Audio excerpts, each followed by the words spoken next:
Hari Arak Bali ketiga, sebuah momentum penting yang menandai perkembangan signifikan industri minuman fermentasi dan destilasi tradisional di Indonesia. Sejak diterbitkannya Peraturan Gubernur Bali Nomor 1 Tahun 2020 tentang tata kelola minuman fermentasi dan atau destilasi khas Bali, industri arak lokal mengalami pertumbuhan pesat dan mulai merambah pasar internasional.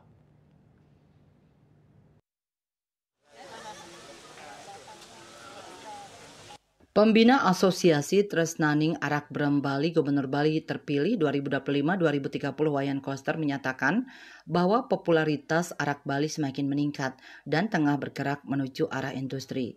Koster optimis bahwa arak Bali akan mampu bersaing dengan minuman tradisional dari negara lain seperti sake dari Jepang dan soju dari Korea.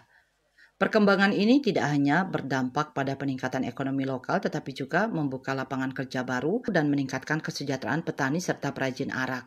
Namun, untuk memastikan pertumbuhan yang berkelanjutan dan berdaya saing global, diperlukan perhatian dan dukungan dari pemerintah nasional melalui regulasi yang lebih kuat dan komprehensif. Dan kita ingin agar arak Bali ini betul-betul bersaing dengan minuman dari luar, sake, soju, whisky, vodka, apalagi itu.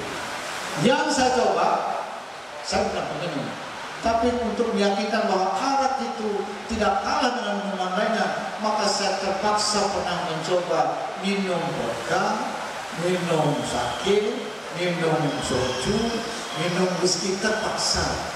Dan akhirnya saya menyimpulkan arak tidak kalah dengan minuman itu.